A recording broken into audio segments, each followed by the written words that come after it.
Hello, and welcome to another episode of It's a History Podcast. I am your host, Madison, and in this week's episode, we are taking a look as to why Washington, D.C. is our nation's capital. Let's get right into it. When looking at the history of the United States, coming together as a democracy with an elected president instead of being ruled by a king and a monarchy, the setup for the capital had to be different. In a country where monarchy and king still ruled, the capital would be where the monarchy was located and work out around their home.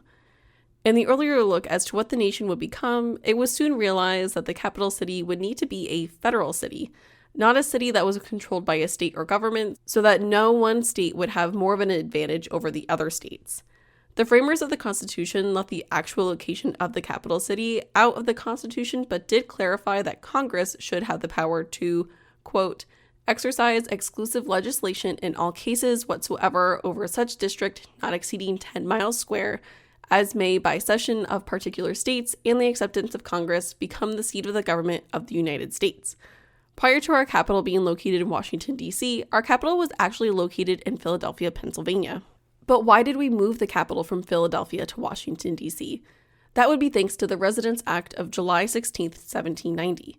Moving the nation's capital to Washington, D.C., which is located in more of a central location along the East Coast, was an act to appease the southern states, who worried about the longevity of slavery, feared that having the nation's capital in the northern city of Philadelphia would lead to the future presidents being too sympathetic to the abolitionists. Split between the North and the South, Alexander Hamilton and the North wanted the newly established federal government to take on the Revolutionary War debts, and Thomas Jefferson and the southern states wanted to have the capital placed in a location that would be friendly to slaveholders. So, as a way to keep the new country together, the capital was moved. But as we know, this would not be the first nor the last compromise made to appease the southern slaveholding states and the continuation of slavery. Prior to this Residence Act going into effect, there had been some discontentment with the capital being located in Philadelphia. Before Washington, D.C. had been chosen, Philadelphia had been the place where the important decisions were being made, and it would be noted that it was also equally accessible to both the North and the South during this time period. In 1783, Continental soldiers who had yet to be paid for their time in the Revolutionary War marched to Philadelphia. Congress sent out Alexander Hamilton to talk to the soldiers, and eventually he convinced the soldiers to free Congress of this hostage situation so that the lawmakers could come together and quickly come up with a deal about repaying the troops. This was actually a problem with the original framework of the American government under the Articles of Confederation. Because of the way the articles were designed, Congress actually lacked the power to tax or compel states to provide funds, which in turn severely limited in the federal government's ability to pay the troops from the Revolutionary War. Hamilton, after his quick chat with the troops outside the door, did eventually send a note to the Pennsylvania state government where he actually requested that the governor send out state militiamen to protect the Congress from the federal militia. The governor declined to provide the state militiamen for this purpose. While all of this is going on, the members of Congress actually snuck away to Princeton, New Jersey, and proceeded to travel to various cities throughout the year, including Trenton, New Jersey, Annapolis, Maryland, and New York City. In 1787, congressional delegates returned back to Philadelphia to draft the new Constitution, the Constitution we still govern ourselves with today, where they addressed the concerns from the earlier situation.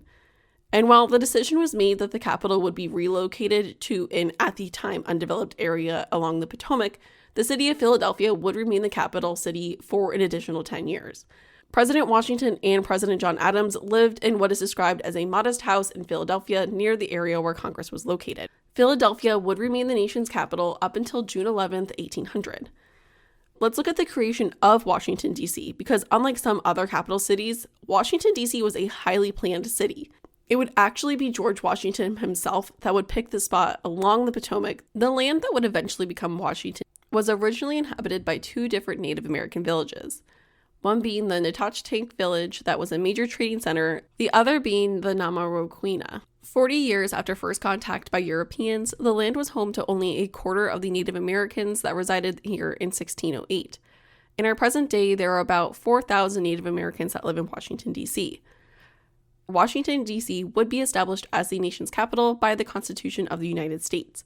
And Washington, after picking the land for the capital, appointed Pierre Charles L'Enfant to design the city.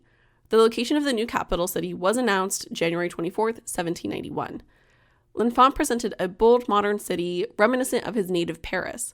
The capital would be planned on a grid system, with the capital being in the center.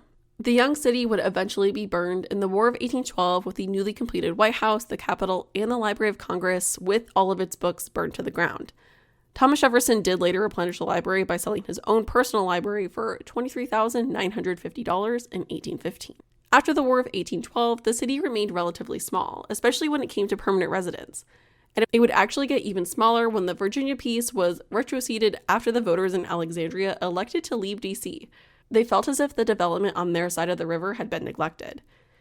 It wouldn't be until the Civil War and the Emancipation Proclamation that the city would start to grow. The enslaved population in Washington had been emancipated on April 16, 1862, 9 months prior to the official Emancipation Proclamation, which led to Washington being a hub for the newly freed slaves. Also during the war, there had been a substantial buildup in the military surrounding the capital, and this buildup in the military led to the federal government growing around this administration.